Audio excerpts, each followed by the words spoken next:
Senior صحافی اور تجزیہ کار سہیل وڑیچ کے مطابق نواز شریف جنوبی ایشیا کے سینئر اور تجربہ کار ترین سیاسی رہنما ہیں۔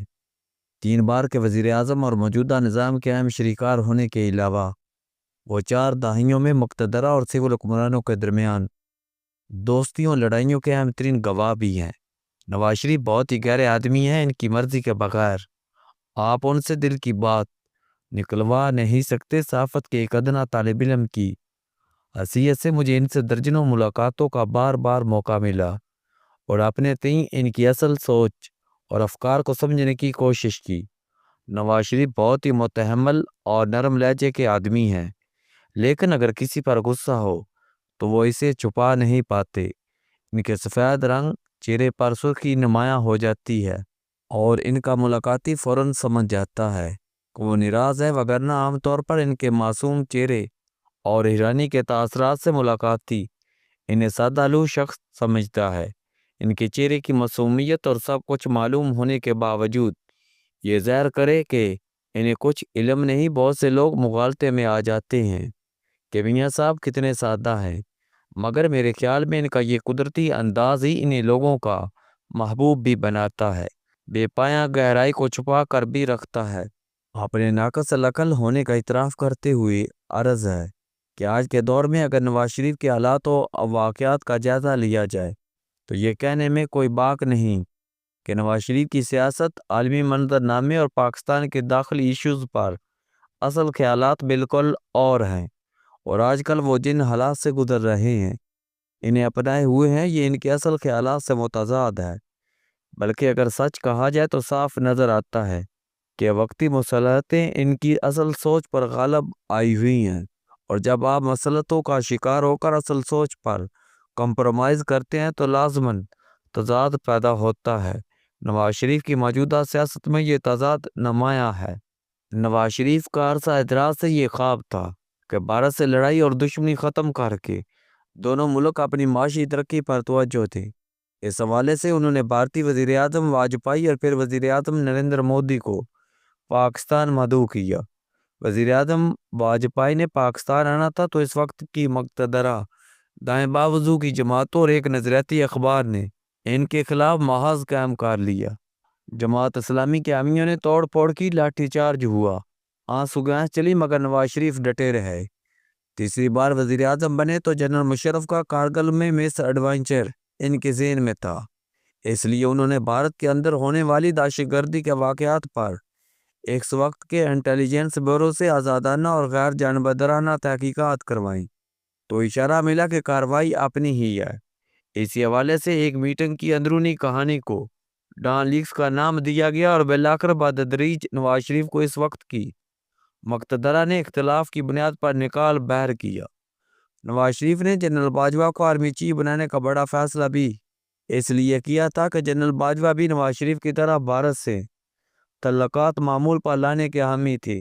آج کی صورتحال میں نواز شریف نے بھارت سے جنگ جیتنے پر مقتدرہ اور وزیر اعظم کو مبارکباد بھی دی ہے، اور انہوں نے عرصہ اعتراض سے کبھی بھارت سے دوستی کی بات نہیں کی۔ کیا انہوں نے مودی اور بھارت کے بارے اپنی رائے پر نظر ثانی کر کے مقتدرہ کا نظریہ اپنا لیا ہے کہ جب تک بھارت ہمیں برابری نہیں دیتا اس وقت تک ٹیٹ فار ٹیٹ کا فارمولہ ہی درست ہے؟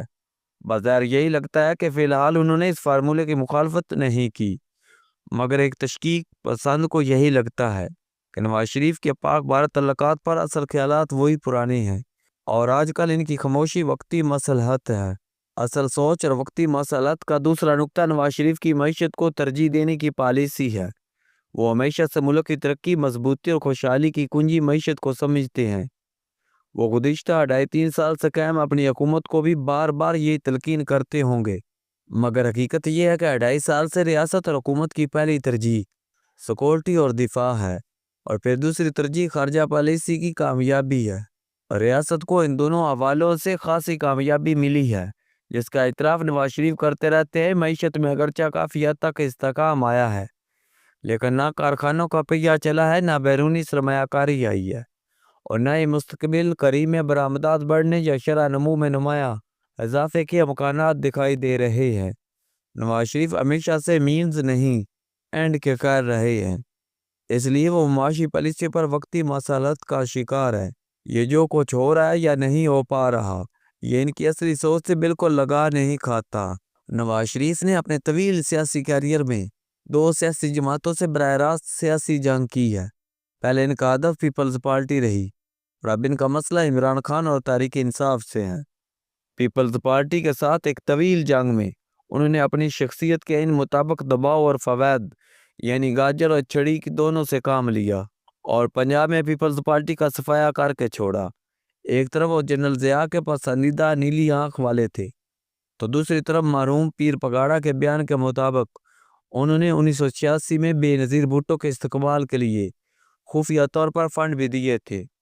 اسی طرح جب بے نظیر بھٹو کے خلاف لاہور ہائی کورٹ نے ان کی نااہلی اور گرفتاری کا جسٹس قیوم والا بدنام زمانہ فیصلہ سنایا تو اس سے پہلے یہ یقینی بنایا گیا کہ محترمہ بے نظیر بھٹو بیرون ملک ہو تو تب یہ فیصلہ آئے تاکہ وہ گرفتار بھی نہ ہو بلکہ نااہل رہیں۔ یہ معاملہ ان کی سوچ کے عین مطابق تھا، کیونکہ نواز شریف کی سیاست کے کمرے کے 2 دروازے ہیں۔ ایک دروازے سے وہ حملہ آور ہوتے ہیں اور دوسری طرف سے مصالحت کا پیغام بھیج رہے ہوتے ہیں۔ مگر تحریک انصاف کے ساتھ آج کل جاری مبارزت میں حکومت کا رویہ نواز شریف کی اصل سوچ اور طریقہ کار سے مطابقت نہیں رکھتا۔ ماضی میں عمران خان کے ساتھ نواز شریف کا رویہ مصالحانہ ہوتا تھا۔ وہ ان کے گھر بنی گالہ بھی گئے تھے، مگر اس بار وہ عمران خان کو کوئی راستہ دینے کو تیار نہیں۔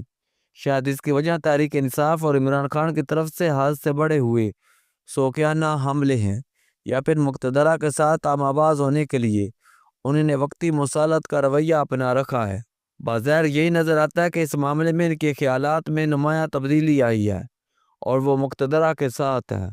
تاہم کبھی کبھی ان کے زوردار اور کھلے بیانات، جب انسان لاشعوری طور پر وہ بات کہہ دیتا ہے جو اس کے اندر کی آواز اور خیالات کی عکاس ہو کہ مصادق ہوتے ہیں نواز شریف کے مقتدرہ کے ساتھ، وقتی مصالحت تو ہے مگر یہ ان کی سیاسی وراثت کے لیے ایک چیلنج بھی ہے۔ ظاہر ہے کہ وہ ایک پاپولر جمہوری رہنما کے طور پر یاد رکھے جانے کو ترجیح دیتے ہوں گے اور وہ وقتی مصالحت کے اندر مخمسوں کا توق اتارنا چاہتے ہوں گے، مگر آج ان کی 78ویں سالگرہ تک تو یہ توق انہی گلے کی ہڈی محسوس ہو رہا ہوگا۔